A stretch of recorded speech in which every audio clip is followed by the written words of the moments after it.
Great things don't happen all at once. Big dreams take time. And when it comes to saving for college, it's those small steps that make a difference. I'm State Treasurer Curtis Loftus. Future Scholar, South Carolina's 5-9 college savings plan, is designed to be taken step by step. You can start with any amount, contributions are tax deductible, and earnings grow tax-free. So why wait? Discover the smart, easy way to save for college at futurescholar.com.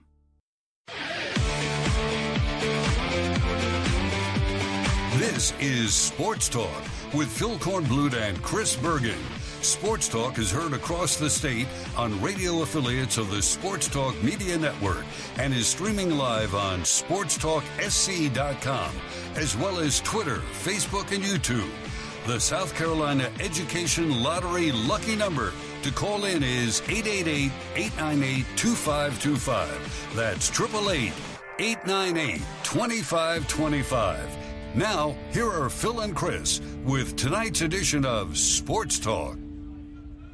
Okay, welcome in, everybody. Sports Talk Media Network. Good to have you with us. We come to you live from Hoover, Alabama, South Carolina's only sports talk show covering the Gamecocks in Hoover. And tomorrow, the Clemson Tigers in Charlotte. Matt Smith will be there for that. South Carolina's going to be here a little bit longer. The Gamecocks dusted off Arkansas today. Fifth-ranked Arkansas, one of the top teams in the country.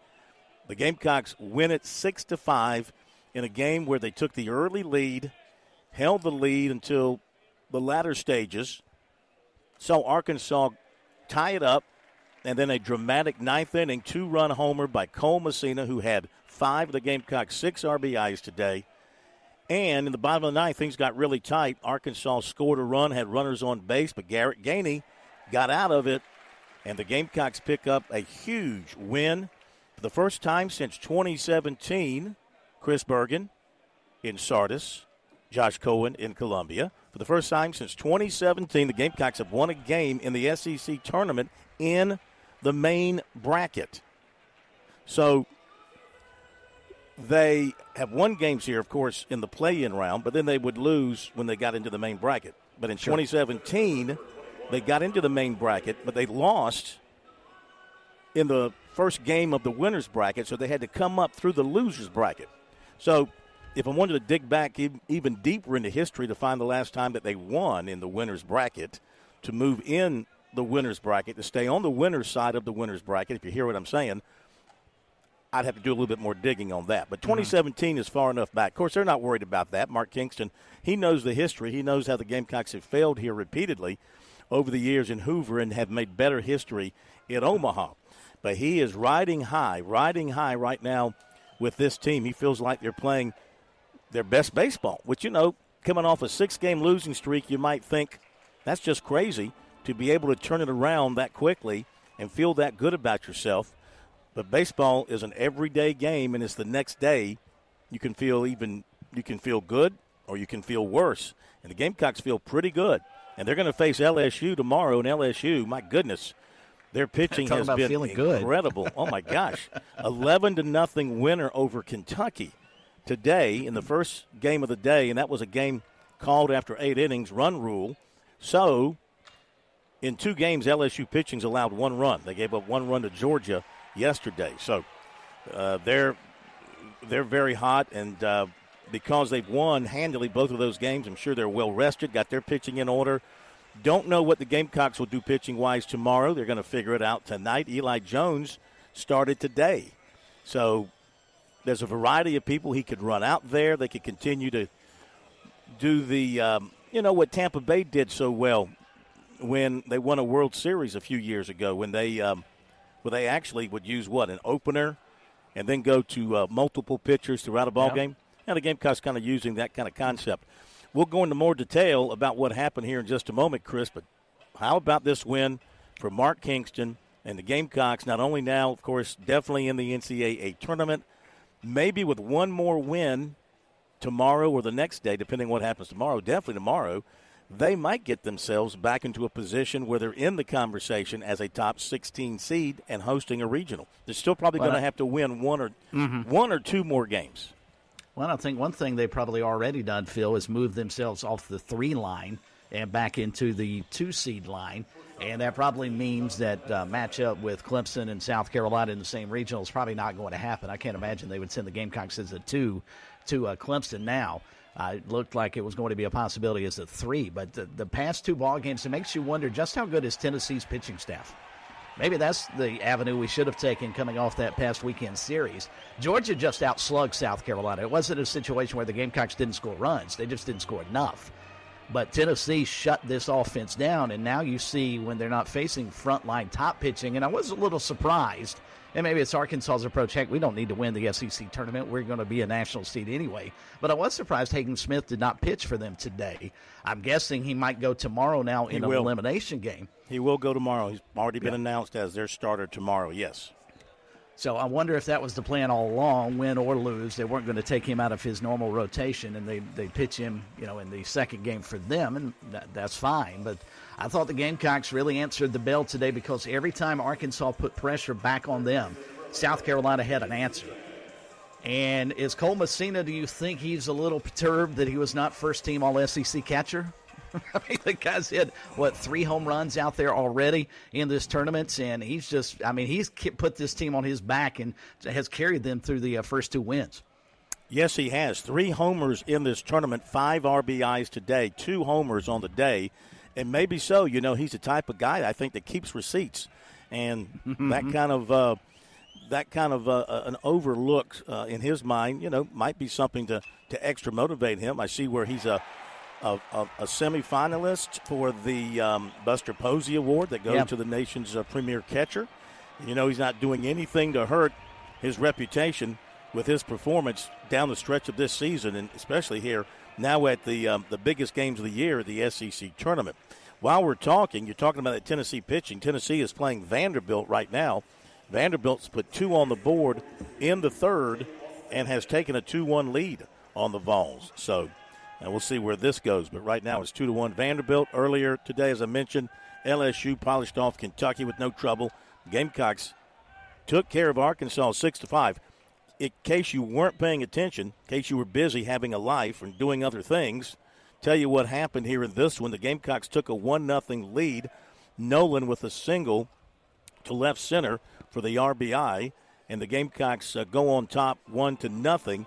Stayed that way to the bottom of the second when Arkansas tied it up with a run, a single, down the right field line with 1 away. And it made it a 1-1 game at that point. The Gamecocks responded in the third with a single run. Messina singling up the middle to drive home that one to make it a 2-1 game. Arkansas in the fourth got a run on the board, sacrifice fly, and that made it a 2-2 game.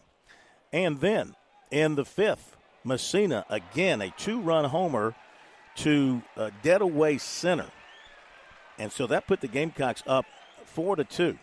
Eli Jones started for the Gamecocks, and then Ty Good came in. And Good, he kept Arkansas off the board in the fifth and the sixth. So we go to the seventh. Gamecocks haven't scored any more. They're still up 4-2. We go to the seventh. And the first 2 batters get on from Arkansas, back-to-back singles, and then they bring in Garrett Gainey, and he really wasn't fooling anybody at that point. Gave up a double for an RBI, and then he gave up a sacrifice fly for an RBI, but he didn't get out of it with any further damage. So now it's a 4-4 game in the seventh. The Gamecocks don't do anything in the eighth, and Gainey sets down Arkansas in the eighth. We go to the ninth, and with nobody out, Jackson, the leadoff man, takes one off the body, gets hit by a pitch. So he's on first. Messina comes up on the first pitch from the Arkansas reliever, who's an outstanding reliever, and he had not given up a home run all season. Gakel had not given up a home run all season, and he threw a slider on the first pitch, and Messina deposited it well over the center field wall. It was a deep shot to center field. Yeah, he got all of it, as they say. That put the Gamecocks up 6-4. That was all they got. They were up 6-4. Mark Kingston, had made the decision to stick with Garrett Gainey. going back out into the ninth. They were going to win or lose with Gainey. And it got really tight in the bottom of the ninth inning. Made for a great finish to this ball game. So after a ground ball out to start the bottom of the ninth, Gainey gives up a single and another single. So you got first and second with one out. You're clinging to a 6-4 lead. Next batter singles to center for an RBI. Makes it 6-5. You got runners now on first and second, and you've got one out. First and second, one out. So next batter, you get a ground ball to third. He throws to second. They get the out there with the runner sliding hard on the bag right into I'm thinking that was Nolan who took that throw. So they get the out there. They throw to first, and they don't get the runner at first. Now Kingston appeals both the play at second and the play at first. He wanted interference at second, and he wanted an out call at first. He got neither. So now there's two outs, and there's runners on the corners. And on a 1-0 pitch, Gainey gets the hitter, Sprague Lott, to hit a soft fly ball to center. Austin Brindling runs it down, and that set off a pretty good celebration by the Gamecocks. Yeah. By beating the fifth-ranked team in the country, 6-5, and elevating themselves into the winner's bracket, undefeated side of the winner's bracket tomorrow afternoon. As I was talking, somebody just cranked a home run for Vanderbilt. So this Tennessee pitching's given up 5 runs on 5 hits. Their starter, 5 runs on 5 hits in 2+ innings, 2.2 innings. And they're making a pitching change, Tennessee is. So Vanderbilt jumping on Tennessee here early, 5-1. Have they moved the fences in at Hoover? I can't remember a tournament that had this many home runs this early.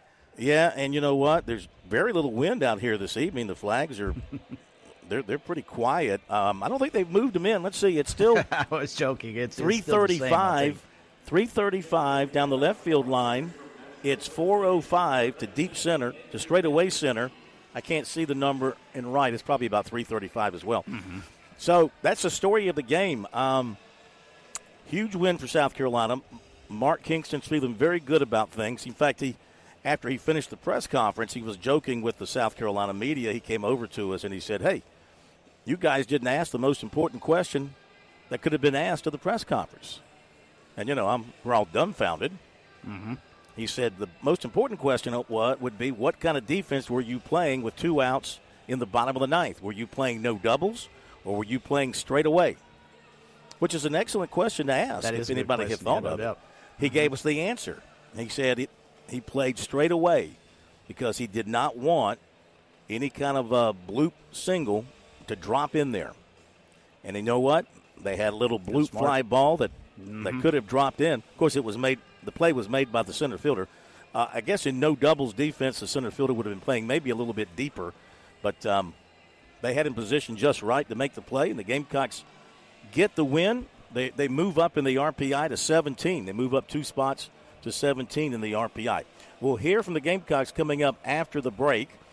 And outside of that, we'll take your phone calls. Love to hear what you think about what's happening here, elsewhere around college baseball. We can also, of course, dive into college football and all the activity happening off the field. More news there. We'll talk about that tonight as well. Have a little recruiting for you, too. So we got a very busy edition of Sports Talk for you here tonight on the Sports Talk Media Network. Update a couple of things. Yes. Before we leave the Gamecocks, I thought there were 2 critically important junctures that Garrett Gainey was able to get out of in both the 7th inning and the 9th inning. Aloy came up, their best hitter, with an opportunity both times to give Arkansas the lead. And Gainey was able to get him out both times. Now, he reached on a fielder's choice in the 9th, but that was a huge second out in that ball game. And with that guy as good a hitter as he is, I thought those were critically important sequences in that ball game. And Arkansas is going to look back on this contest. Either team, whichever team lost, was going to look back at a game in which they missed opportunities. And Arkansas had a couple, especially in the 7th and 9th, with your best hitter up there and a chance to grab the lead, and they couldn't do it either time. So tip of the cap to Garrett Gainey for getting around those landmines. Yeah, absolutely. And one other thing, if you're South Carolina and you're now 2-0 in this tournament and you're playing tomorrow in the winner's side of the winner's bracket, with a chance you win tomorrow, I think you're off on Friday, right? So correct. My thought is, you know what? You've come this far. You might as well try and do everything to win it. Mm-hmm. I mean, some teams are like, I don't have to win the SEC tournament because I'm going to be hosting a regional. We're in great shape there. And South Carolina knows they're in a regional, but if you're this close to getting to Saturday and a chance to, play your way into the championship game, why not do everything you can? And I'm sure Mark Kingston is thinking, hey, only one person's ever won an SEC tournament championship in this program, and that was Ray Tanner, and that was a long time ago. So 2004, if I'm not mistaken, right? He's got a chance to beat Vanderbilt, I think. Yeah, he did. Yep. I mean, he's got a long way to go because he's going to. Arkansas is probably, Arkansas and Kentucky are going to play tomorrow morning elimination game, so they're going to see one of those teams when they play again, whether it's on Friday in the losers bracket or Saturday in the semifinals, most likely.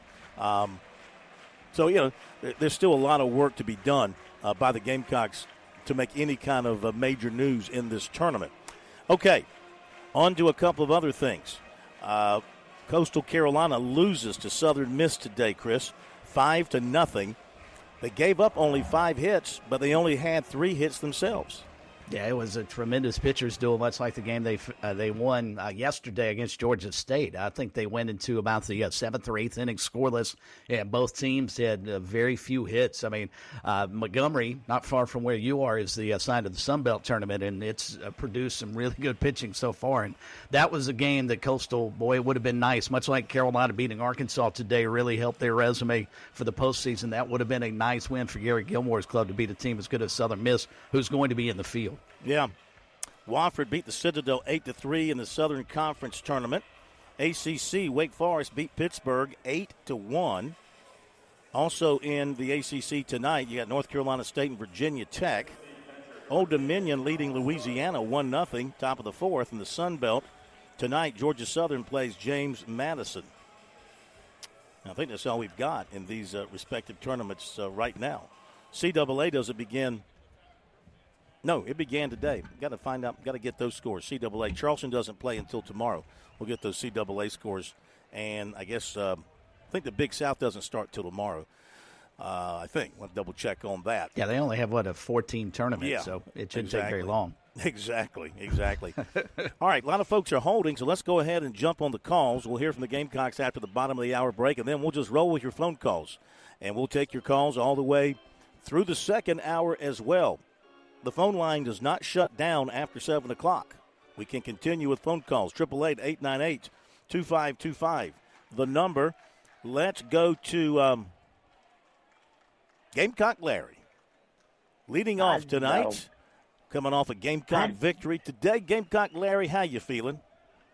Boy, I am feeling good. And I just decided,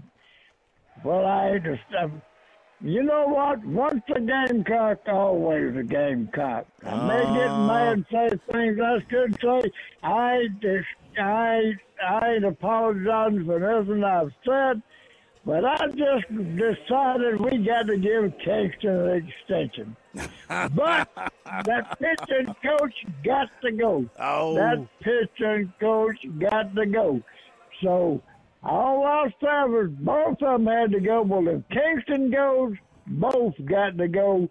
But I know one that's got to go, and that's the pitching coach. So that means, no, don't give him no extension just so you can play out your contract. There you go. There you got it right.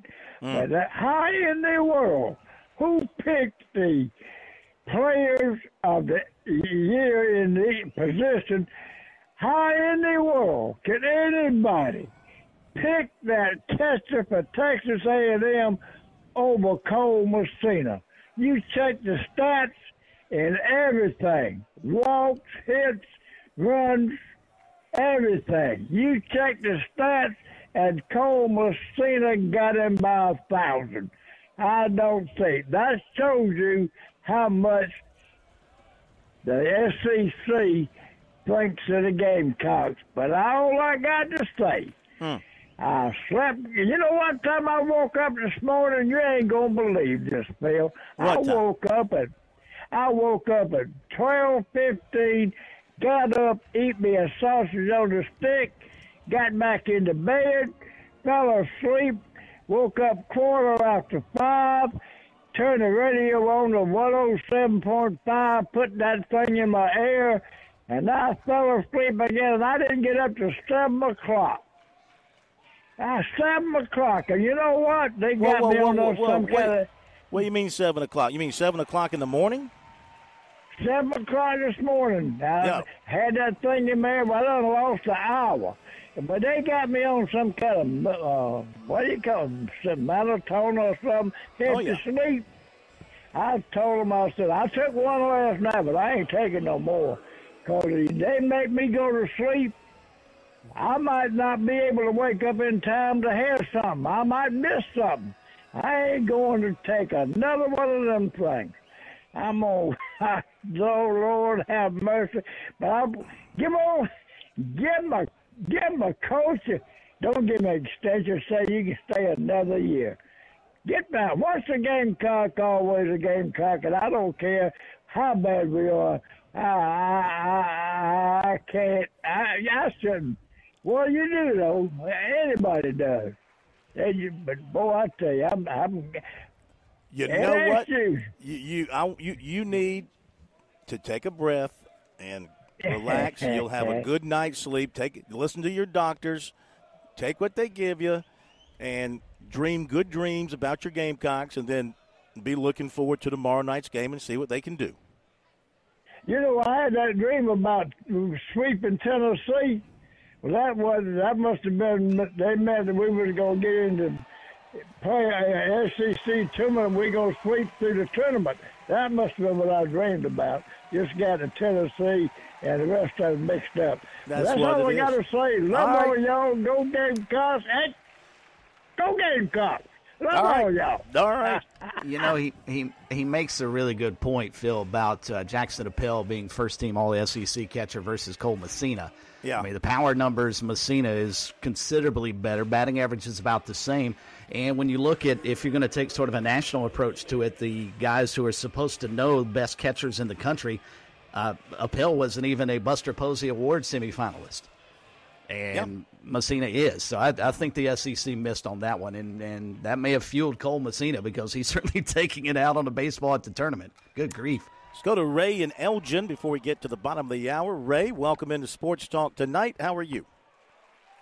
I'm doing good, Phil. I'll tell you, man, so happy for Mark Kingston. I mean, good land. After the last 2 weeks, we were all 6 in a row. I'll tell you, not in my eyes, but in a lot of people's eyes, man, he was on life support. You know, I tell you, unbelievable. And what they've done the last 2 games, I mean, I think Kingston's going to have the last laugh. And I would not be surprised that we have a big finish this year and maybe get to a super regional, maybe in Omaha. I'm really convinced this team can actually do that. I'll tell you that much right now. And just want to add one other thing, Phil, changing the subject of college football. You remember back during the days of SMU, and they got a death penalty, and, you know, their program hasn't been the same, and that was almost hasn't been the same, and that's been, you know, like 40 years ago. Nowadays, that would just be par for the course. There would be, you know, it wouldn't be any investigation or nothing. And I was thinking about the recruitment of Eric Dickerson. You know, he was pretty much a generational type of running back. And I remember A&M got him a Trans Am, and they had to give it back, of course. But, you know, A&M was about the Trans Ams. Texas was about the burnt orange Corvettes, and Oklahoma was about the candy apple red Corvette. Can you imagine today if there was a player equivalent of Eric Dickerson coming out in the school or whatever, whoever does this, we don't know who does it, said, well, if you come to this school, we're going to get you a sports car. That kid would look up in the sky, throw his hands up, is that all? So back in those days, that was the most egregious thing that could happen, you know. But thanks for letting me talk to you. You are exactly right. We got to run to a break, but we'll pick up on that coming up. But the world is totally upside down compared to what it was 40, 50 years ago in college athletics. And We're only seeing the beginning, my friend. We're only seeing the beginning of it. Hit the break. Be back in a moment.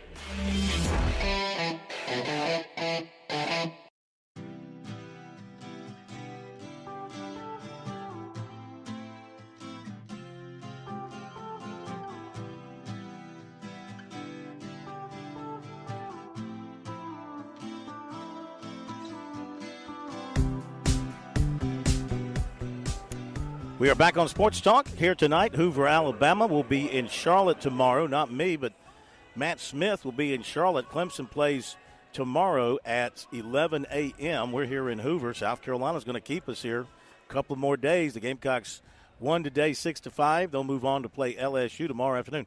Does it feel like, of course, our focus is Clemson, Chris, but it just feels like with Clemson not playing until Thursday morning, it's like it's just hard to focus on the ACC tournament with no Clemson there until Thursday. Yeah, the tournament hasn't started, and when Clemson shows up, it's a winner-take-all game tomorrow. They win the pool. Miami wins, they win the pool. So it's the pool play. I understand why the coaches like it. I can't imagine there are fans that like it at all. And judging by some of the attendance I've seen not that the SEC is packing them in by the thousands, but they announced over 7,000 for the first session. And they've got a good crowd here tonight. No, it's not full. I mean, when there's no Alabama or Auburn here to bring the locals, you got LSU. LSU being still involved is always helpful. And Mississippi State, they always bring a lot. Mm-hmm. Yeah, because they're only a couple hours away. How about their win last night? Yeah, how about that? 1-0. But Tennessee's got a good crowd. Was it 2-1? The walk-off home run. Mississippi State hit a walk-off home run in the bottom of the ninth. Yes. I thought it was 1-0, but it was 2-1. 2-1. Yep.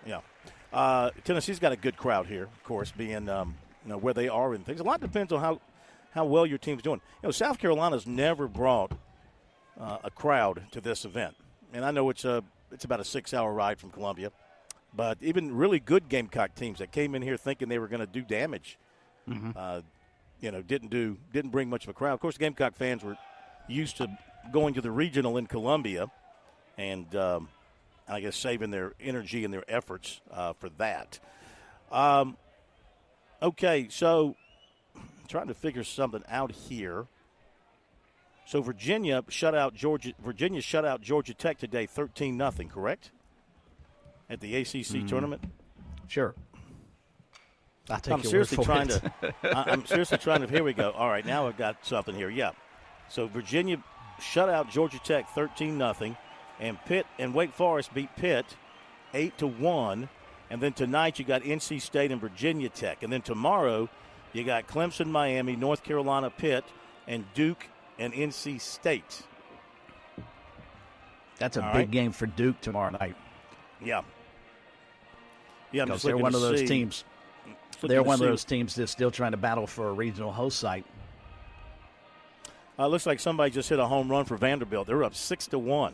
On Tennessee. So if this holds up, so we're looking at a situation where lower seed Vanderbilt beats Tennessee, lower seed South Carolina beats Arkansas, lower seed LSU beats Georgia, and then beats Kentucky. I think Mississippi State was the higher seed last night over Ole Miss. So pretty much it's been upset city around the SEC tournament to this point. You've already got the 11 and a 10 seed into the winner's bracket, and if Vanderbilt holds on, that'll be the 8th seed going to the winner's bracket. Happens sometime in baseball. Well, and you wonder too, Phil, and I was thinking about this when Hagen Smith did not start today. You wonder about the teams that are the high seeds, the 1, 2, 3, and 4 teams. How much do they really want to be in Hoover? How much do they want to play? I mean, when the tournament started, South Carolina needed to beat Alabama. I don't think there was any question. Vanderbilt needed to win over Florida yesterday. And I think that, teams that need wins come in a little more motivated than the teams who can sit back and say, you know what, I like Arkansas. I can't imagine they're not going to be a national seed. top 8 national seed, regardless of what happens to them the rest of the way. So how much do they put into this? Tennessee's going to be probably the top overall national seed. How much do they care if they lose to Vanderbilt and get bounced tomorrow and then come on home and get ready for the NCAA tournament? Mm-hmm. I think this is an entirely different scenario, almost like a basketball, the basketball tournaments when you get a team that's sitting squarely on the bubble and needs to win a couple of games versus taking on a team that is already locked into the NCAA tournament. How much different is the motivation? And I think you've seen that from South Carolina and certainly saw it from LSU earlier today. I mean, those two teams have played as well as anybody thus far. Well, I still say if you make it to tomorrow in the winner's bracket, you might as well get your mindset on trying to win the championship. No doubt. No doubt to at win that the tournament. Point. I agree. You should get really – I mean, not that you're not serious the first couple of days, but, I mean, if you happen to get that far and you're one of the undefeated teams with a chance to get an off day and win a couple of games and win a championship, you certainly want to put your best foot forward and see if you can get that done. Mm-hmm. All right, 888-898-2525, South Carolina Education Lottery Lucky number. We continue with your phone calls. We go to Andy in Columbia. Andy in Columbia up next with us here on Sports Talk. Andy, welcome in. How are you? Oh, I'm doing well, Corn. I hope that you brought a little more underwear and I don't have to wash your underwear in the sink tonight. I'll keep that information private. Okay. That actually does work, though, Corn, if you need to do that. Probably only brought what you were wearing yesterday and nothing else. So what I do with my underwear is my business, okay? It's my business. Well, maybe you're going camo. Who knows? Okay. I don't care what the man does. Still in my eyes, he's not the man for South Carolina. And what no one's brought up, I haven't heard you even mention it, what tomorrow is going to be is the Michael Braswell game. Yep. And yeah, how well look, is that man playing at shortstop this year for LSU? Batting over 300? Mm-hmm. What, did he have 3 hits yesterday? Led off the game today with a home run? But he wasn't good enough for South Carolina to keep. Well, I don't know exactly what led to his transfer. Because they didn't play him. That's what led to his transfer. Kingston didn't play it, kept putting him on the bench last year. That's what led to his transfer, and we don't even have a shortstop. That's the weakest position in our infield, the shortstop. Well, when Tippett's in there, it's a good – when Tippett's in there, it's solid defensively. Oh, he hits like you hit, Corn. Well, I said defensively. I said when he's in there, he's good defensively, and they put him in the 5th inning. They went to their defense lineup in the 5th inning. Lee Croy, when he's playing over there, you move him over there because you want to try and be more offensive. That's why they put Cassis at third and they put Petrie at first, and they adjust to have more offense on the field. This wouldn't be a better team with Lee Croy at third and Braswell at short. I'm not saying that at all. No. And then you wouldn't have to make all these changes in and out. Yeah. I mean, it just shows that I just don't think player development here at this university is what it should be at this time in the evaluation. I don't know. Would you say that Petrie's developed as a nice ball player at South Carolina? Would you say Petrie that Messina came in playing pretty well? No, nobody expected him to hit 40 home runs plus in his first 2 years. Nobody saw that. How about Messina? Come on, Messina, they have developed Messina up through the pro. Listen, you just don't like Kingston, period. I think if they won the World Series, you'd still want to change. Like I said, I don't care what the man does. As far as I'm concerned, he's not good enough to be the coach at the University of South Carolina. That's just my feeling. And, I'm not going to get off. And I'm not getting off the wagon. My man Larry can fly off the wagon all he wants. We welcome him on the wagon. I'm just, Larry is have enough to the preeminent front runner. He is the preeminent front runner of this program. When it's going well, he's going to love the Gamecocks, win or lose. But I mean, like when it's going well, he's going to love everything about them. I think that this team has played well on occasion. It's playing well now. It played well when they won back-to-back SEC series before they went on their losing streak. They've had good moments. They've been inconsistent. There's no question about that. They've had questions with their pitching. No doubt about that. But, I think if you're coaching an SEC baseball team and you're getting to the regionals, and in Kingston's case, he's gotten them to 2 super regionals, I think you're doing a pretty good job. And I think it's hard to make a change. Year that he's coached, Phil, that he hasn't been inconsistent, that we haven't had an inconsistent year? Well, I mean, they haven't had a 50-win. This coach inconsistency? They haven't had a 50-win season, if that's what you're alluding to. Okay, but who wins 50 games? We haven't even had a mid-40 win season. True that. Okay, I mean, so I'm not. I would even like a 40-win season all the time. We don't even have that. How many 40-win seasons has he had? I'd have to look it up. Tell me that. I'd have to look it up. Well, while you're looking that up, congratulations on your Celtics not spitting the bit last night. Boy, did they get lucky. Well, I think that luck is. Well, it helps that Tony Bennett is coaching the Indiana Pacers. I was going to bring that up. Yeah, eventually. And to answer your question, Andy, they won 42 games last year, remember? Okay, yeah, there but you how go. many other times have they won 40 games? No, that's the only time. Yeah, you're right. Okay, right. Okay. Now, and that team had it stayed healthy, I think they could have won 50 games last year. They were playing that well until they started running into a rash of injuries. That's right. Now, who knows? They might end up with 40-plus wins this year the way they're going. Yeah, from your lips to God's ears. Well, they got to win. They got to win more games, but they're 34-21. No, they're 35-21 after the win today. Well, maybe my other question should be this: how many times have they won 40 regular season games under his tenure? No, we'd have to look that up, and we just don't have time to do that right now. You can also you can do a Google and you can do a Wikipedia and you can look it up as easily as we can. Okay. One last save us question. the work. Yeah. Let me say something about the Celtics last night. Okay. It wasn't luck. They played great defense to force a turnover to get the ball back. It's like Larry Bird stealing the ball against Detroit. That wasn't luck. Yeah, exactly. Andy's exactly right. That's called a timeout and advance the ball and then get fouled when you're playing the ball. It's not our problem. Our problem. And you foul. And again, how many times do I have to sit on this program and be smarter than the 90% of coaches out there? Foul up 3 late. Why is that so hard to understand? Well, why is that so hard to understand? The Celtics fouled in overtime up 6, I believe, because they didn't want Indiana shooting a 3, and they put him on the line. He made the first, missed the second, got the rebound, got fouled, went back to the line, and made 2. So now it's a 3-point game, and no time came off the clock. I think that's the fear that coaches have about doing that. It almost blew up in that the Celtics' hardly face. ever happens, and I can name you 5 times it's happened this year when they did not foul and they lost, i.e. last night. Indiana's up 3 with 8 seconds left to go. What happens? But Boston hits a 3. It took a superhuman shot.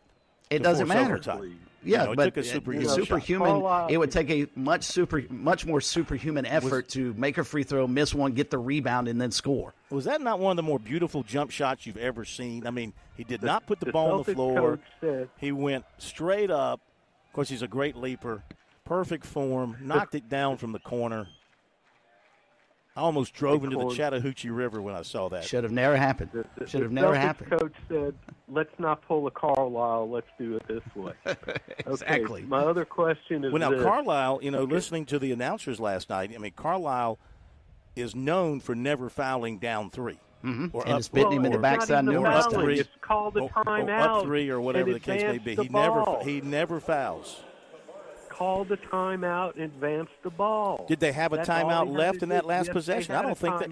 Left. Are you sure they had a timeout? Yes, I'm sure they did. Okay, my other question is then they fell victim to the Celtic magic, the Red Auerbach touch. Yeah. They fell victim once again. Victim to stupidity. Yeah. My other question is, do you have any information on the kid from Oak Hill? Is he going to be ending up at Kentucky, now that Kentucky stick their nose into the business? Yeah, nothing. I'm gonna check on that. They did take another transfer, a 6'7" kid So, but I don't know anything more yet. I got to reach out to his coach. Are they running out of room yet at Kentucky? I mean, are they unlimited or what? I don't know. It just seems like Kentucky's taken 25 transfers already this year. I mean, he's totally rebuilding that roster. But keep in mind with this kid, he's not going to be an immediate impact player wherever he goes. I know. He's a project. He's a project, and I'm not. But he's a big man, and a big man's always good to have as a project. He is a big man. If we have room on our roster to bring in a big man as a project, I see no reason not to bring someone in like that, and let's hope that he can develop. And we'll check and see what we can find out. Thank you, sir. I appreciate it. Y'all have a good evening. Thanks, Andy. Thank you, Andy. And do not invite Andy to the Gamecocks World Series Championship Parade. He'll go to the Women's Basketball Championship Parade, but he will boycott the Baseball Championship Parade. Should they? I get his frustration, but the comment about winning 40 games during the regular season, very few coaches are going 40-16. I mean, the Ray Tanner team of, 2001, they went 52-10 that year. I mean, those teams are very rare. Mm-hmm. Especially extremely rare. Today's SEC, man, I tell you. Exactly. All right, got to hit the break on Sports Talk. We'll come back and take more of your phone calls. We've got a couple lines open if you want to join us. Hit us up, 888-898-2525. Vanderbilt hitting up Tennessee pitching. 7 hits for the Commodores, and they're up 6-1. Tennessee batting in the bottom of the 4th, and we'll be back.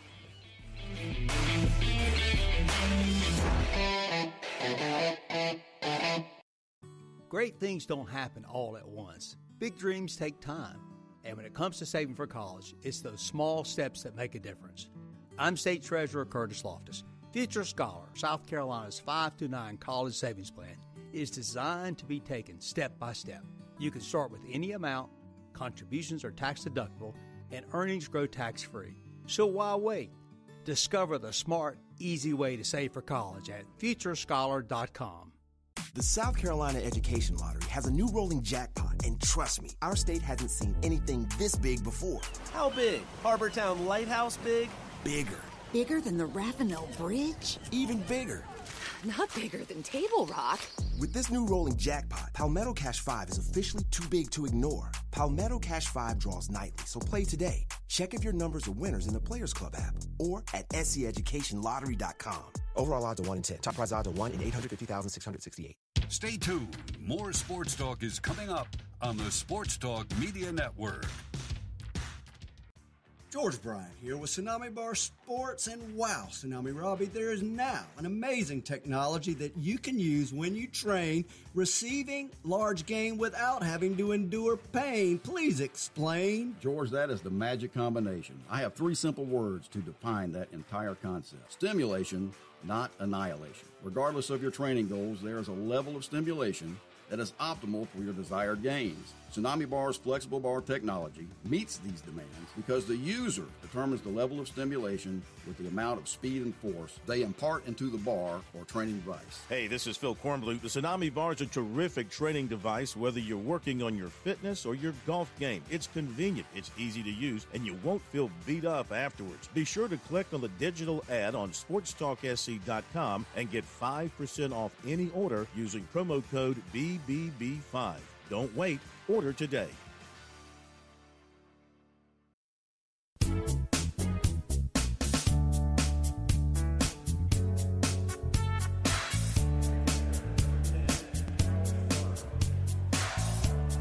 Well, somebody just went yard for Tennessee. 3-run dong. 6-4 now. Bottom of the 4th. Vanderbilt leading Tennessee. Phone number here, 888-898-2525, South Carolina Education Lottery lucky number for you. Right here to reach us on Sports Talk. More of your calls coming up just a moment. Reminder that summertime is here. Schools are getting out. Tell me about it. Traffic is picking up, and you need to make those plans to get to the beach and enjoy yourself. Give Jimmy Smith a call at 843-237-4246. Online at pauliesvacationrentals.com. Tell Jimmy what you're looking for, when you need it, how long you need it, and he'll take it from there. He and his staff do a great job of finding the right spot for you. And if you want to purchase property, he is the man to call. 843-237-4246. Online, Paulie'sVacationRentals.com for your perfect beach getaway. May I say one thing? One thing and one thing only. Make all it right. short and sweet. I have a proposal. I need you to accept this, all right? I think we should have a Sports Talk Beach Week. What do you think? Love it. Yeah. And do what? Just have a show at the beach 5 days in a row. What do you think? We do that a lot. I'm just saying, we can No, we don't. Well, I'm just you saying, do. Yeah. Well, I mean, I'm sorry there's no room at the inn. I'm sending you Yeah, good you're very thoughts. liberal with that term, we, under the Sports Talk umbrella. I think Josh is actually mentioning that, Smitty, myself, Josh, and you all at the beach at the same time. Well, listen, you got Jimmy's number. You can give him a call. He'll take care of you guys as well, all right? That works, yeah, I guess so. I guess Feel free to ring him because I don't have room. All right. Phone number, 888-898-2525. South Carolina Education Lottery lucky number. And we go to Sam in Charleston. Sam, welcome into Sports Talk. How are you? So, first of all, I was saying my condolences to the Gamecock baseball team. What a great win today. Big win for them tonight. I've been listening to the podcast of it. I got to tell you, they were red-hot Gamecock asses. I got to tell you. Hey, I have a couple of questions about the non-conference schedule for the CSU men's basketball team.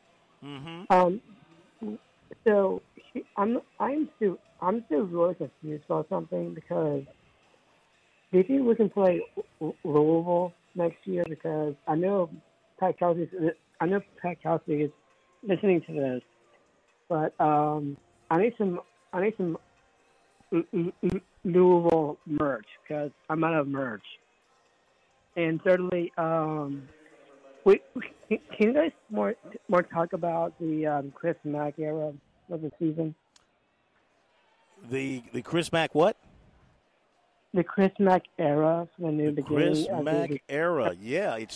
It's now Chris Mack City. You think Chris Mack's going to go around Charleston and saying, "It's my city, it's our city"? Well, yeah, is he going to do that? But yes, because I know Pat Kelsey left, but I can tell you, Louisville can be our city because it's closer from Charleston. But I just let you guys know I'm a huge fan of your podcast. I'm going to listen to you off and on. I cannot get the baseball games on my TV. Can you help me?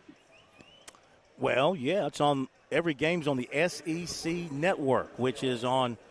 If you're on DirecTV, I can help you there. That's channel 611. If you're on Spectrum, down in Charleston, that's going to be in the 300+ level. I don't exactly know the channel. Sports Talk Tech Support. I love it. Hey man, we're here for everybody. I do have Apple TV because I can't watch games. Well, I mean, Apple TV. I don't really deal with communist products very well. Chris, do you know anything about Apple TV? I have no idea. It's My essentially guess is just you're another going to need some service. some sort of sports package, Sam, as part of your TV to be able to get the SEC network. So, can you guys talk about more about the non-conference schedule next year if we play Louisville? No, I don't think they've got Louisville on the schedule. They will not play Louisville anytime soon. Pat Kelsey won't. He'll wait until College of Charleston guys that he knows graduate out of there, including Ante Berzovich. He doesn't want anything to do with CFC right now. And the non-conference schedule hadn't come out yet, Sam, so we can't help you there right now. They're probably going to play the Citadel. And they'll probably play Charleston Southern. That's about all we can do for you. Sam, thank you very much. Appreciate it. Talk to you again soon. 6-4 here. Vanderbilt leading at Tennessee. Vanderbilt now batting in the top of the fifth. South Carolina was a winner, 6-5. We'll hear from the Gamecocks coming up after the top of the hour break, so stay tuned for that. Cole Messina, Garrett Gainey, Mark Kingston They were the ones handling the press conference today. So we'll have that for you coming up in just a little bit. A little recruiting information as well for you. And we'll dive into some of this football stuff, too, that's hot and heavy. It's all about the money now, bro. Don't hear that much about academics, what they want to major in. It's all about who's paying the freight and where it's going to be televised, who's going to have what. Because we're seeing a lot of movement now with the various television partners. Be back after the break. Welcome back to Sports Talk on the Sports Talk Media Network. You can reach the guys with the South Carolina Education Lottery lucky number, 888-898-2525. That's 888-898-2525. Now back to Phil and Chris with the second hour of Sports Talk on the Sports Talk Media Network. Welcome back, everybody. Sports Talk Media Network here on a Wednesday night edition from Hoover, Alabama. Be in Charlotte tomorrow. Clemson plays 11 a.m. Matt Smith loves going to Charlotte. He's the king of the Queen City. He'll be there for us. While Clemson is there, Chris Bergen, he is the what goes good with Sardis? He is the, I would say son of Sardis, but I'm not, so I can't use that. But you know what? I like that. The Sultan of Sardis? The Sultan. I like that. That's a good one. The Sultan of Sardis. And then we have Josh back in Columbia. I don't have a nickname. And no nickname for Josh. Not yet, anyway. 6-4. Vanderbilt make it 7-4. They just put another one on the board, 7-4. Top of the fifth. Vanderbilt leading Tennessee. Update some other scores here real quick. At the ACC, NC State, Virginia Tech getting underway here shortly. Virginia beat Georgia Tech 13-0. And Wake Forest over Pittsburgh 8-1. Can you tell me how those respective pods stand right now, Mr. Bergen? I cannot. All I know is if Clemson wins tomorrow, they win their pod. If Miami wins tomorrow, they win their pod. So right. That's all I know. We're not sure who's doing well in these other pods. No, don't care, quite frankly. We're not podologists. We're not ACC. And all that matters is, for our listeners, is what Clemson does. And, again, they've got a winner-take-all game tomorrow, even though they still have another game on Friday. All right, so Delaware, at the CAA, Delaware beat William and Mary 7-3. And so Charleston will play at 3 o'clock tomorrow, and they'll play the lower of the lower seed coming out of the games 1 and 2 winners. So Delaware won, and now Hofstra and Northeastern, that's the other game, and they're in the top of the 8th, and Hofstra is leading Northeastern 10-9, and Hofstra is the number 6 seed. So what was Delaware? Any idea what Delaware was as far as their seed? Do not know. Yeah, we're not doing a really good job of providing hard-hitting, in-depth information. To break down, I gave up trying to follow the Coastal Athletic Association when it made a silly name change. Should have stayed to Colonial. Yeah. But on top of that, again, it's the same scenario. When it starts to affect our team, like the college, then we'll worry about it. Wofford beat the Citadel 8-3 at the Southern Conference Tournament. And just getting underway, VMI playing Mercer. So Wofford will play tomorrow, 3 o'clock, against Western Carolina. And the Citadel season has come to an end. And so there you go. I think we're up to date on all that for now. All right, we're going to hear from the Gamecocks in a moment. Let's go to the phones again. Justin in Moncks Corner. Good to have you with us tonight from down the low country. How are you, sir? How you doing, Phil? Man, we're doing great. Good to have you with us. Man, I remember, boy, I've been listening to you for 20-plus years, boy. Well, thank you. I'm 40 years old, boy, and I remember being a kid listening. So I got one comment, and then I got a question. Okay. The guy that called in about Carolina, look, a lot of us ain't happy with Kingston. Now, he did win 40. He won 43 or 42 games. I think it was last year. So he did hit above the 40-game mark. Still not happy. I mean, that baseball program is going from the heights to the lows to God knows. You know how it's been. Yeah. So nobody's happy. But at the same time, man, they're playing good ball right now. So as a Gamecock fan, that's a die-hard. And my grandmother, the Ronhardt, well, they go into home games. I remember when a Clemson ticket was $20 to get into the football game. And that's how long I've been going to Williams Brice. That's going back a little piece. That's back when the fairgrounds had what looked like clothes hangers. Clothes hangers. It looked like clothes. Yeah, you know what I'm talking about, Phil. Exactly. That's all the way back. Yep. But okay, all right. None of us are happy where the baseball program is. There's too much talent on that team to be where they're at. But they are playing good ball right now. So we just got to hope that they do better and actually can make a run through the start. Winning today was big. Oh, yeah. Now, tomorrow, look, let's all be honest. Hoover is a second home for LSU. They always go into Hoover and they just, whether it's LSU or Vanderbilt, they just destroy that place constantly. And they've done it for quite a while now. They're going to be a hot team that we got to play tomorrow night. I think we're good enough to knock them off. With that being said, and I'll let you comment on that, but I want you to comment on this also. With that football schedule coming up, that is a gauntlet. And I've looked at that schedule, and I eat, breathe, and crap Gamecock sports. And you could have stopped. You could have stopped after breathing, but go ahead. Yeah, I know. But Phil, let me ask you something. I look at that schedule. That Lenore Sellers is going to be the biggest thing. And then also, Nick Harper. We got to have him show up.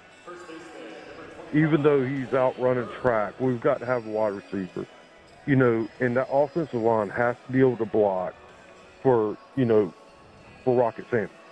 If all of that can come true, do you change the offense to where Sellers can kind of get out that pocket a little bit and run? And if that's possible, or if he can, we've seen a little bit how dynamic he can be, but that's in mop-up duty.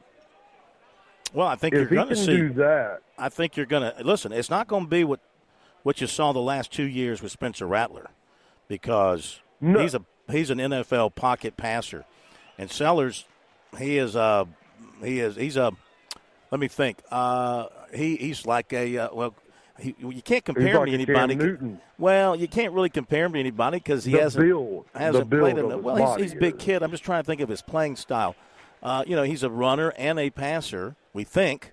I want to see more before I label a guy as something. I want to see a little more of his work against the quality competition. Talk to me after they play Kentucky.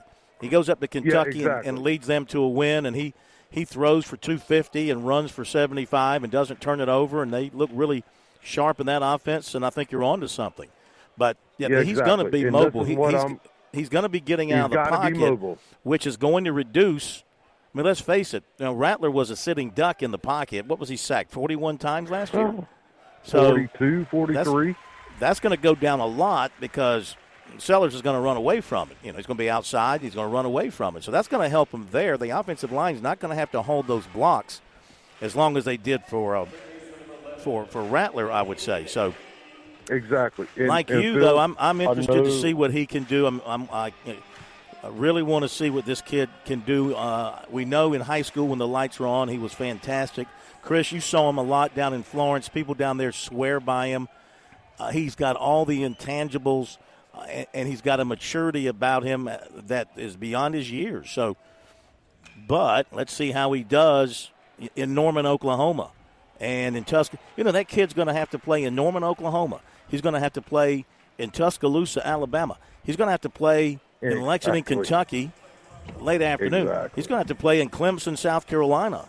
He's got some tough road games to deal with, That's a lot to ask. That schedule is a gauntlet. It's a gauntlet for a first-time quarterback starting in the SEC. That is not going to be easy. But I do feel like old Spur used to say, if we can get the ball bounced our way a couple times, that team is capable, I believe, And I like Beamer. I don't, a lot of people say, 5-7, and people are saying run him out of town. No, you got to give the man time. And I understand he's going into his fourth season this year, and I get it. But we can't go and fire a coach and go through this like carousel of a door like you go into a mall and just circle around the daggone thing before you get out of it. And it seems like that's what we've done since Spurs left. And I don't know why in the heck South Carolina ever hired Muschamp, but I wasted 5 years of my life on that. All right, thank you, man. It's great hearing from you. Yep, we got to move on. We got to go ahead. Baseball, so I appreciate it. Yes, sir. Thank you. We're lined up with calls. Yep.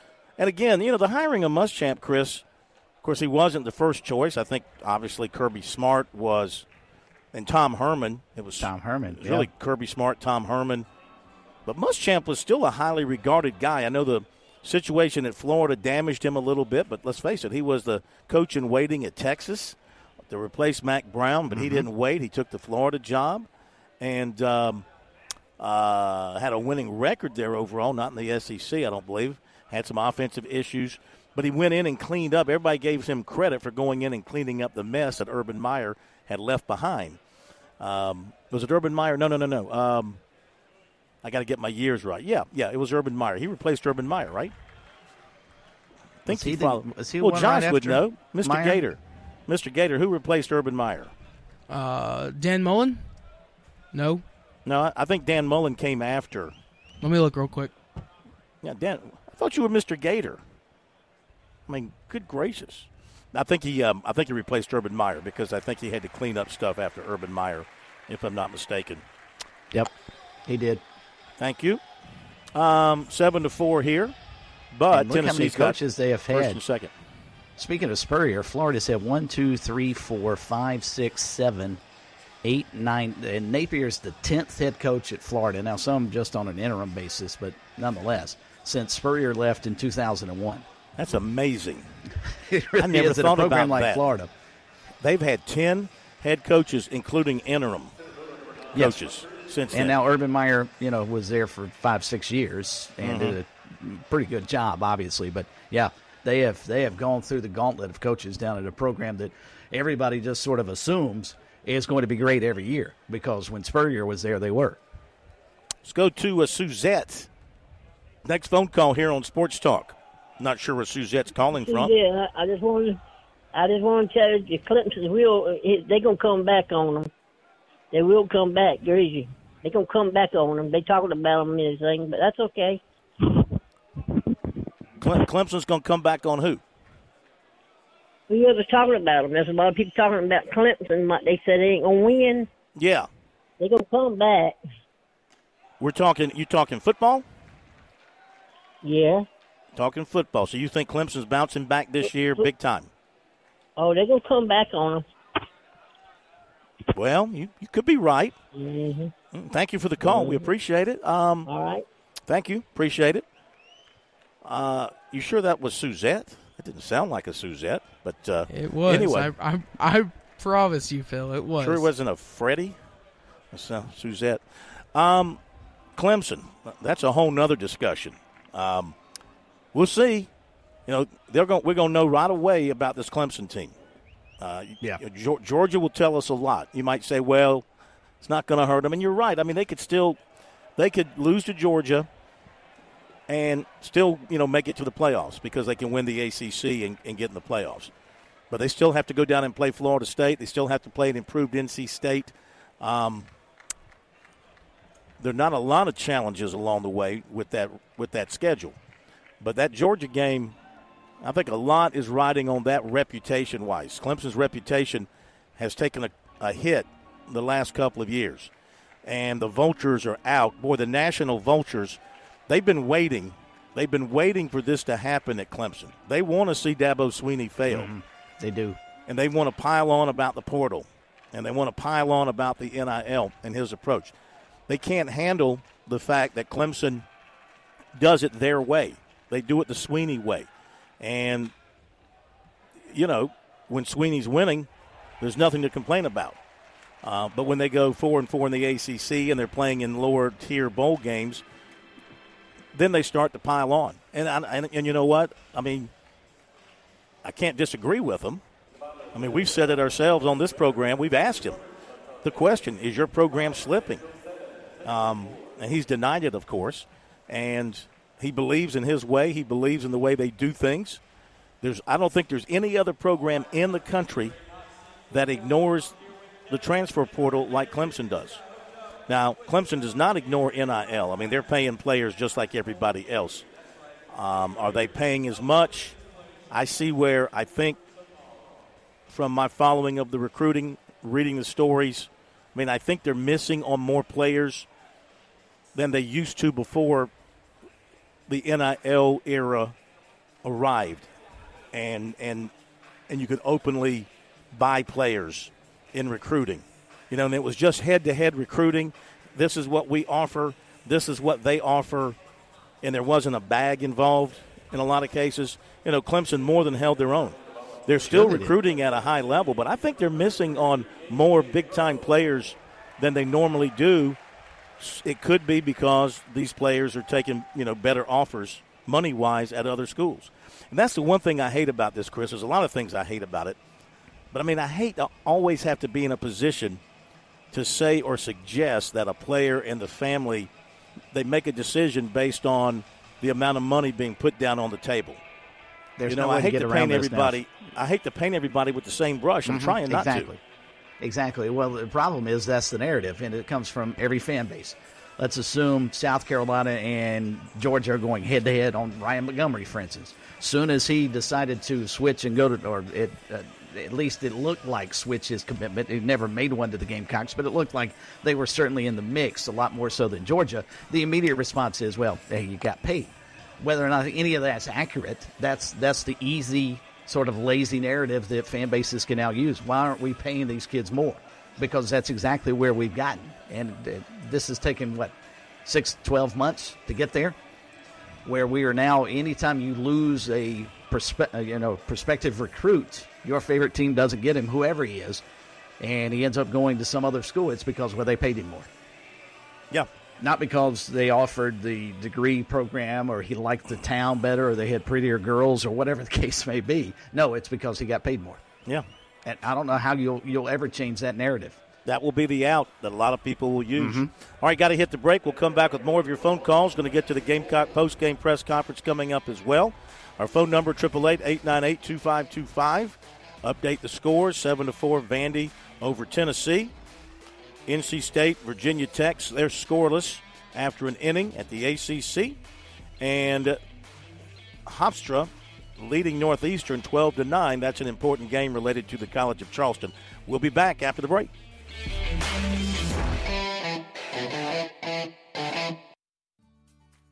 Major Billy Downer here from the Department of Natural Resources, and DNR is excited to announce the implementation of Go Outdoors SC, a new online licensing and boat titling system that you can access right from your phone. Through this new system, customers can purchase their hunting and fishing licenses, renew their boats, apply for lottery hunt opportunities, and complete electronic harvest reporting requirements. For more information, visit Go Outdoors SC at your local app store.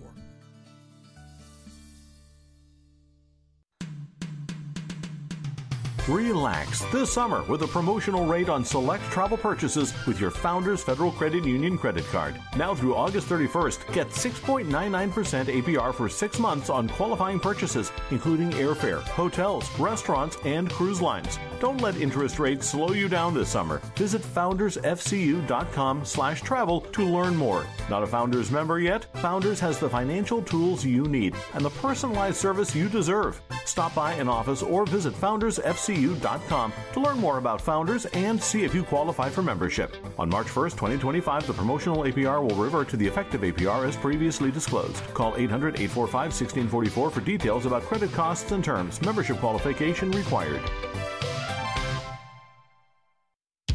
You're listening to Sports Talk on the Sports Talk Media Network. We're back in a moment.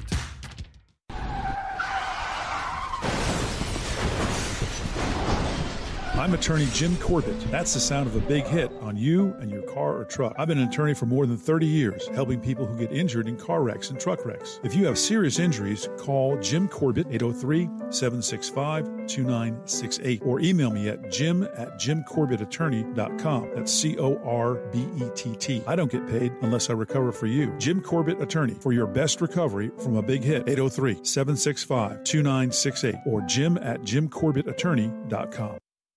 You've put in the work for your education. The extra early, extra late, extra work. That's because you understand education opens doors to better pay, better opportunities, and a better you. Being educated about playing the lottery is no different. It helps you be a better player, one who knows when to play and when to take a rain check. The lottery's a game, so let's keep it fun. Learn more at sceducationlottery.com/betteryou.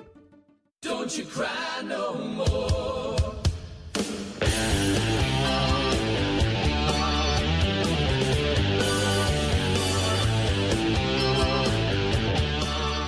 All right, welcome back. 888-898-2525. Let's go to Hank in Columbia. Next up here on Sports Talk. Hank, welcome in. How are you? I'm doing fine, Corn. Good. I was calling in just a little subject on this football because I feel like a couple of myths are being put to rest. One myth was that where would the money come is that people keep on getting these contracts and stuff. After seeing the fact that TNT would sublet 2 games for a bunch of millions of dollars from Disney just to get a chance to broadcast, obviously there's no limit to the money that they'll put out for sports, whether it be basketball, football. If you look at that NBA contract that's going to run TNT out of the NBA market, and basketball players that making $95 million a year if they're at the highest contract level. So that's one myth. The second myth, NCAA. Yeah, the NCAA is a school, but it's a whole lot of concern with those 40 or 50 people that are making over $1 million at that NCAA office. Because for them to set up a settlement and throw most of the money on the for paying the settlement on the other group of 5 and the lower conferences, so that they don't make the Power 5 conferences bad, because they need their money and don't want to mess with their money too much. That shows you that it ain't about the schools. Those guys are up there protecting their salaries. So I just don't see where for years we would say, oh, it is the school. Now, them guys up there worry about their pockets. They worried about their pockets to do that to the smaller schools and to the smaller conferences like that with that outcome. So I think there's always going to be money because these TV people are continuing to throw. You know, you're right. I mean, and especially now with streaming becoming more and more involved. I mean, that's a endless supply of money for your digital and your streaming providers. Even they got a lot of people cutting the cord. I read a story the other day about the amount of money that the cable people are losing. Your ESPN and your cable, people who are providing strictly via the cable, and people are cutting the cable because they're getting programming they don't want and it's too expensive. So they're all going. They're going to the streaming option, and we're seeing all the streaming outlets now become more heavily involved in picking up sporting events. And you're going to have sporting events on Amazon.Prime. You're going to have them on Netflix. You're going to have them on all the Disney outlets for streaming, et cetera, et cetera. So yeah, the money is there, and they're finding ways to get their hands on it, and they're going to have to share it now with the players. This settlement's going to lead to a revenue sharing plan with the players with a cap on it of some sort from what I've read. But they're also going to have to reduce the amount of money that the schools are receiving from the TV contracts, because that money's got to go towards the settlement to these players, the back payment of what is it, some kind of couple of $2 billion that they're settling with these players. So that's going to be less money coming to the schools for the foreseeable future. But Corn, did you see the way it's set up though? It's set up where it's over a 10-year spill. So the amount that the Power 5 conference schools would be sending back to them, it was almost inconsequential. It's like a nickel to a billionaire. and it's the lower conferences that are going to bear the brunt and have to cut for it. Just so that they can keep the power conferences making the money they make because they're afraid that they will pull away and have their own little scenario, and then all the TV money would go with them. Yeah. All right, Hank, thank you very much for the insight. Chris, Hank always knows more than we do. He does. Should bring him on as a host. I think so. Let's have instead of a caller. Let's have a night with Hank on Sports Talk. I like that. I'll take the night off, and you can take the night off. We'll let Josh handle it. A night with Hank. Get him in and out of the commercial breaks. He's good to go. Night with Hank and Josh. I think he'd do a good job. All right, we'll be back in a moment here from the Gamecocks.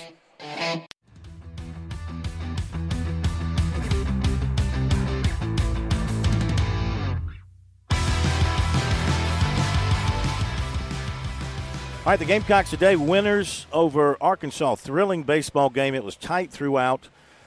South Carolina, the power of Cole Messina and 3 pitchers, starting with Eli Jones, then Ty Good, then Garrett Gainey. Did just enough to hold off Arkansas. Big win for the Gamecocks, 6-5.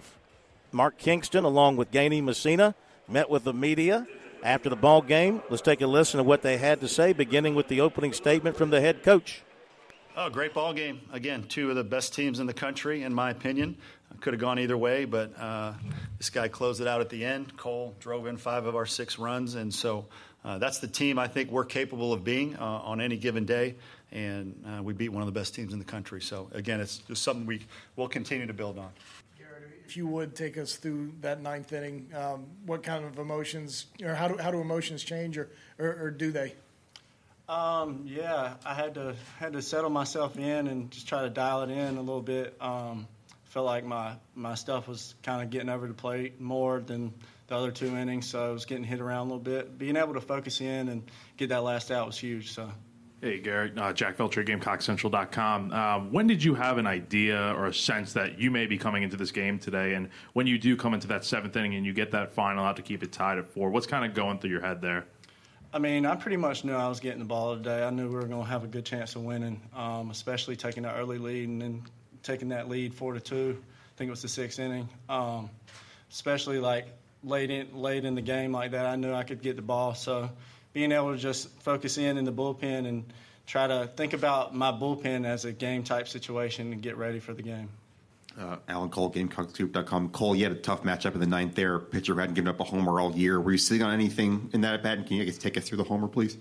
I just knew he had a good fastball and be ready for a good fastball. So, I sold out for the fastball, and he ended up throwing a slider and just took my best swing.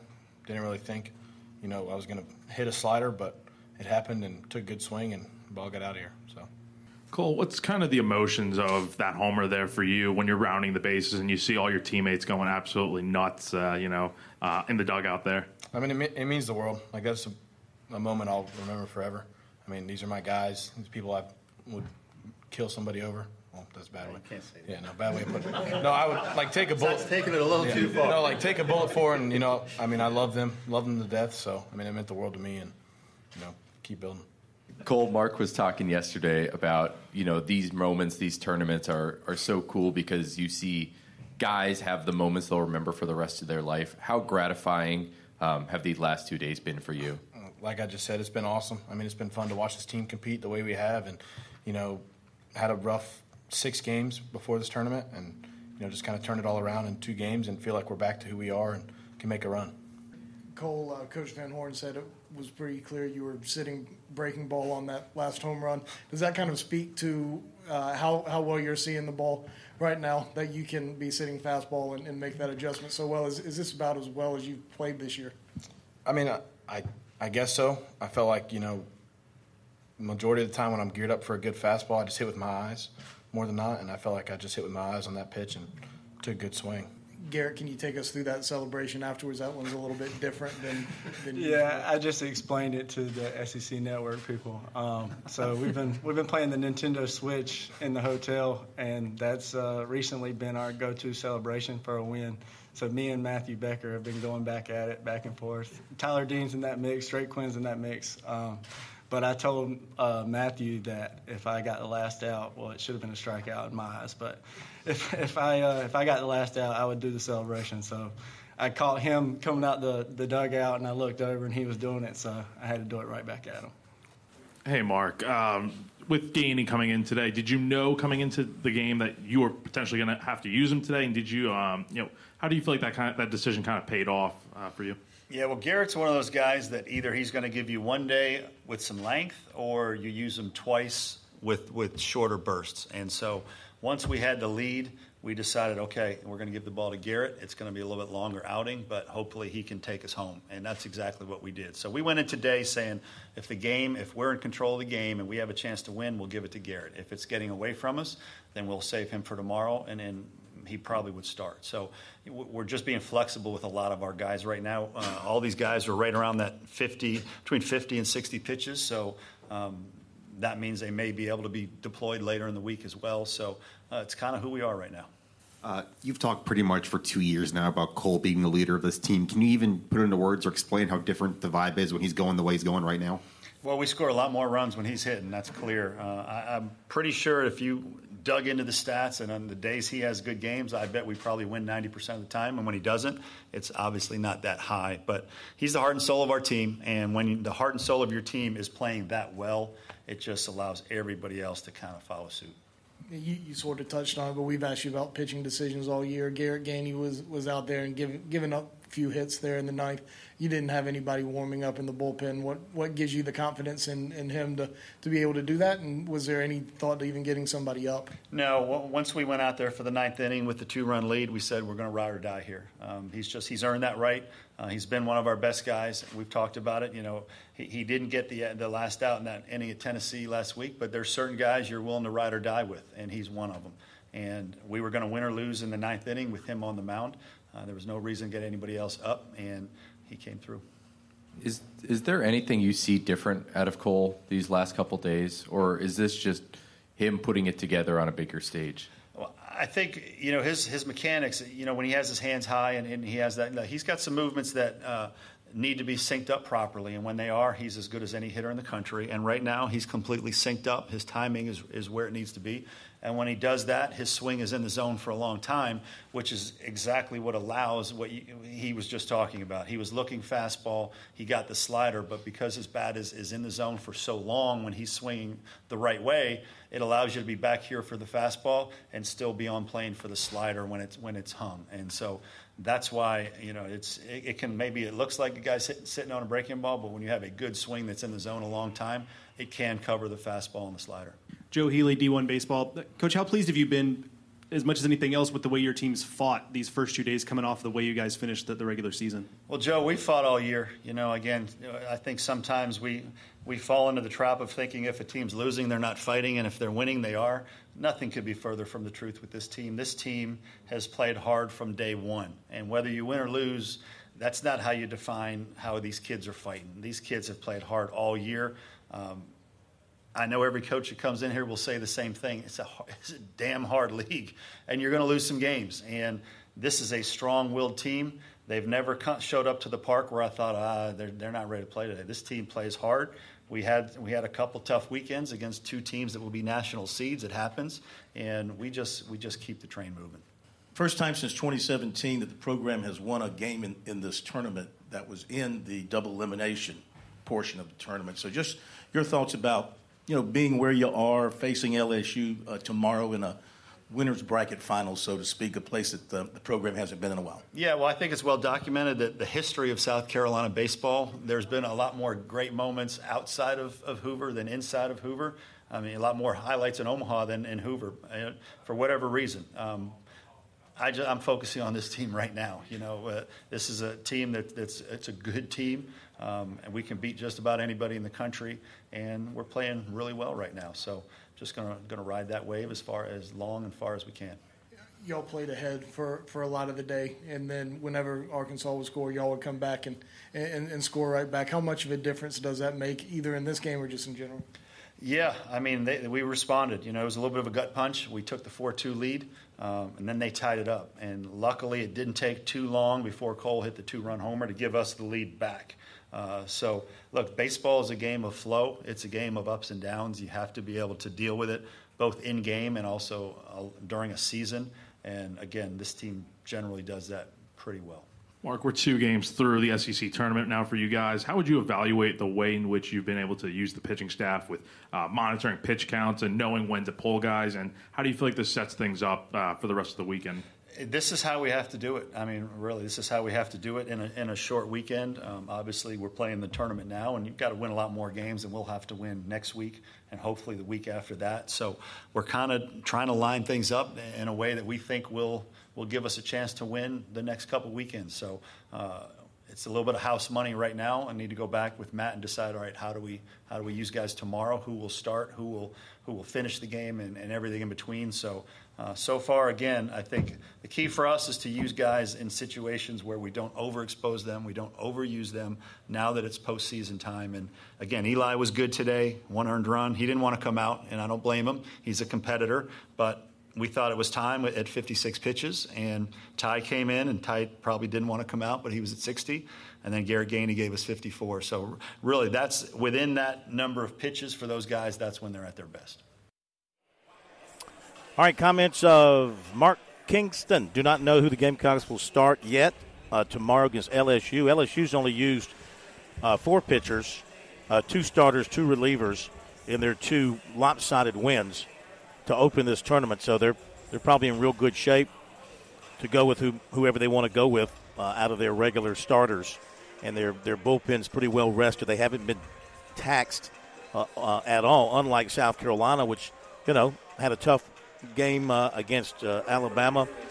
They did score a bunch of runs, and then they really had the pressure on them today against Arkansas. So you could say the Gamecocks have come up all A's so far in this tournament over Alabama and Arkansas. Have. Yeah. Pitzer. Look. Pitzer. Are you afraid, or do you trust him to run Roman Kimball back out one more time? I mean, he's a regular. He's been a regular starter until just recently. Mm-hmm. I don't know. I think they're probably going to go bullpen. I think you're going to see a lot of bullpen tomorrow. There's no doubt. Yeah, and I mean, they went through 3 guys today, and I think that's the pattern, and that may be what they use for the remainder of the year. Have guys go through 1, maybe 2 times in the order, and then they're done. You probably can have Veach tomorrow for at least an inning. Ooh. Here I am speaking out of school. He threw 67 pitches yesterday. He didn't pitch today. You might have him for an inning available if necessary. SQ you could bring back to work a little bit. He didn't pitch much the other day. So, we'll see what happens. We'll see what happens. I think Pitzer may get the call tomorrow to at least start. Makes sense. It's a possibility. All right, let's go to the break. We'll come back and give you recruiting, and then we'll finish up with phone calls. Still want to jump on board? We'll get to you, 888-898-2525. The break. That's how you can reach us. Oh, there is no break, is there? No, there's no break. I'm sorry. Well, excuse me. We need a break. I can put a break together if you want to sell some more ads. I literally need a break. I truly need a break. Well, I tell you what, let's go to Rocky in Greenville if he's still with us, and then we'll do recruiting. He is. Let's go to Rocky, what's going on? Welcome in. How are you, buddy? Okay, man, hanging in there. I'm calling back because actually from Andy's call earlier in your show, and when he started talking, I said, you know what? I want to do some research. So I did.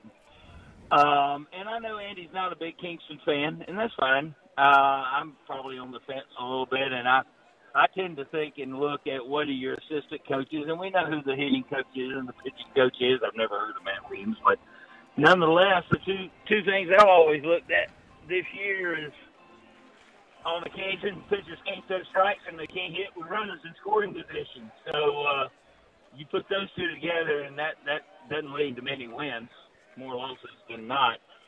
But I checked. Ray Tanner was at Carolina for 16 years. He won 40 games, 14 of those 16 years. Now he needed the postseason to win some of those 40-win seasons, 41 or whatever. But nonetheless, 14 to 16 years, he won 40 games since Andy brought that up. And then I looked at the SEC and Phil, out of the 16 years, South Carolina only won 20 games in the SEC 4 times, 4 out of 16. Most of the time it was 19, 18, 17, 16, 15.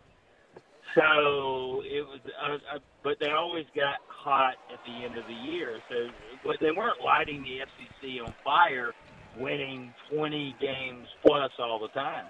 They did it 4 times in 16 years. So those were a couple of stats I looked up after Andy called. Let me give you one. Let me give you one that makes it hard to compare that era with anything else. 6 College World Series trips. Absolutely. 6 College World Series trips and 2 rings. 11, 12. Yep. Yeah. So that's why Gamecock fans are so spoiled, and I understand that. But this team is okay. This team has a pitching problem. They can't throw strikes, or maybe they just need to get more talent. Phil. Yeah. That their problem is on the mound. Now, if they can solve that, fine. But they can hit baseball. You know these guys can hit. Well, so they're over with their power display today. That puts them over 90 home runs on the season. Yeah. Right. It's not in Georgia category, but still, they're going to end up, depending on how many more games they play, they're going to end up with around 100-plus home runs on the season. They can hit with power. There's no doubt about it. They've had a problem hitting with runners in scoring position, runners on base, 2 outs, that kind of stuff, critical hitting. They've had trouble. But you know what? And by the way, we just had a 2-run homer by Vanderbilt. Boy, the ball is flying out of here, Chris. There is no wind. There is absolutely no wind to speak of. It's a 9-4. This vaunted Tennessee pitching is being tattooed by what's been a bad Vanderbilt team. And it's like Kingston said after they lost 6 in a row. Get to the postseason, and let's see who gets hot. Right now, LSU is hot. South Carolina's hot. Vanderbilt's hot. Mississippi State was, they've only played 1 game, but they're in anyway. So Kingston might be right. You want to play your best baseball right now, and that's what they're doing. And let's see if they capitalize on that tomorrow against LSU. Thank you very much, Rock. It's good hearing from you. Take care. Dadgummit, what was Rocky's wife's name? Adrian? Hey, yo, Adrian. Well done. Yeah, I mean, come on. Way. How do you forget that? Two things on you, Josh. 2 things on you. Number 1, please, in the future, do not look like you're falling asleep and yawning during the show. I'm not falling asleep here. I'm just, No, I was last night. I was refreshing the video from last night. I happened to hit a little piece of it, and you were like laying back in your chair, about to fall out of your chair, like you're about to fall asleep. You've had your share of that too, so don't worry. While we were, we were chopping it up pretty good.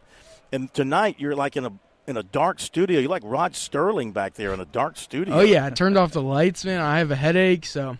Oh really? Now we put you to sleep, and now we give you a headache. Okay. Well, listen. I have to turn on the lights now. I'm great, so no worries. What's interesting, back to the baseball for a minute, you talked about that vaunted Tennessee pitching staff. I mean, they went with one of their frontline guys against Vandy tonight. Snead ran out there, and they hammered him. Scored 5 runs in 2 2/3, and here's a guy that this season, and Nate Snead is 8-1 on the year in 19 appearances, 2.67 ERA with 50 strikeouts on the year. So he's not a guy that an opponent's batting average of 253.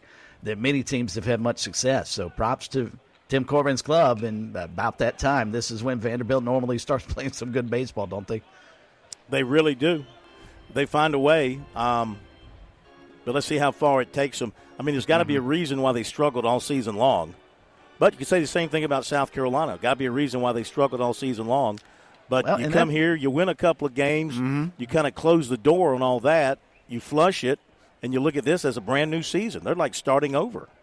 Well, and you don't face, and I'm getting tired of hearing, the SEC deserves to have 11 teams into the NCAA tournament. No, they don't. Florida is not an NCAA tournament team. I don't care if they played the best schedule in the country. They didn't win any games.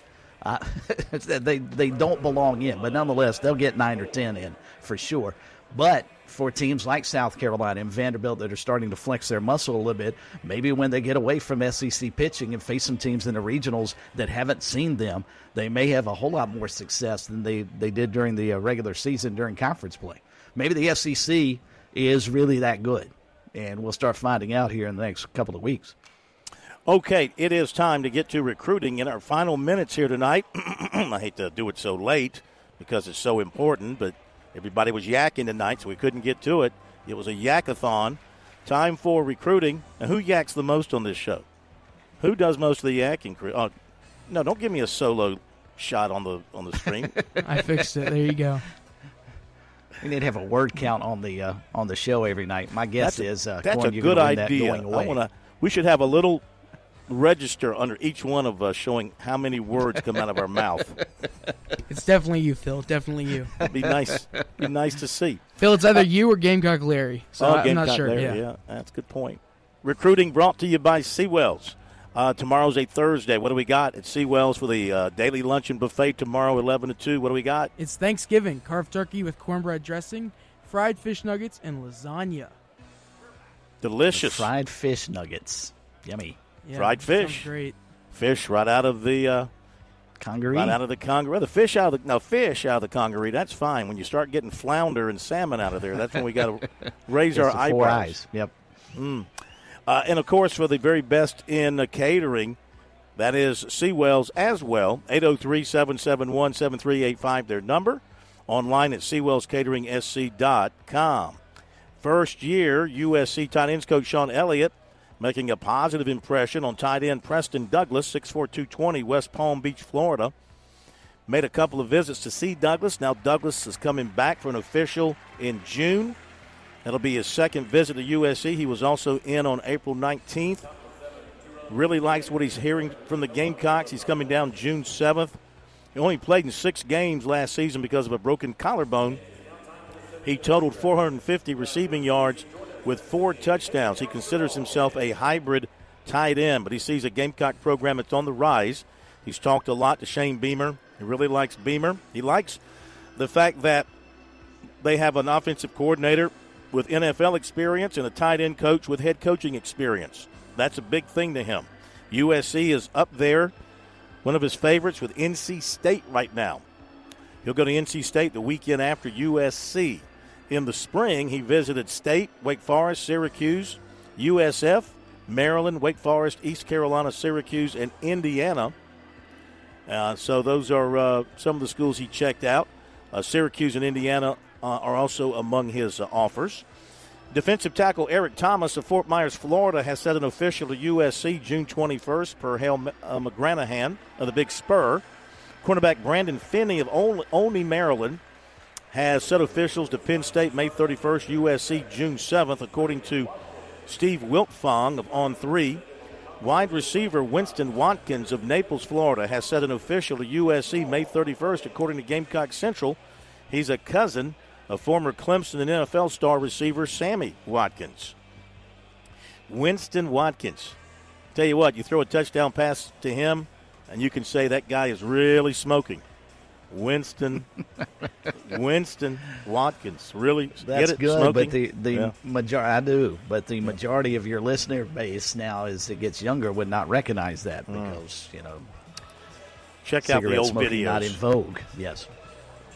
Offensive tackle Cortez Smith, Lilburn, Georgia, has set July 20th for his commitment announcement. He has official visits in June set up with USC, Miami, Florida State, and Georgia, and will choose from those 4 according to On3. And one more to tell you about. Bryce Jenkins out of Washington, D.C. can play on the defensive side, can also play on the offensive side. He's going to visit South Carolina, Maryland, Tennessee, and Rutgers. Now, this according to a story, 247 Sports' Brian Don, who talked to Jenkins in Baltimore at a camp last weekend. He'll go to Rutgers May 31st, and then Maryland on June the 7th. He will go to South Carolina June 14th, and then Tennessee on June 21st. He comes from the same school that sent the Gamecocks, Dylan Stewart.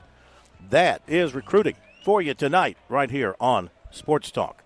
Okay, update some scores. 9-4 here in the 7th. Vanderbilt over Tennessee. We've got NC State 6-0 on Virginia Tech, top of the 3rd at the ACC.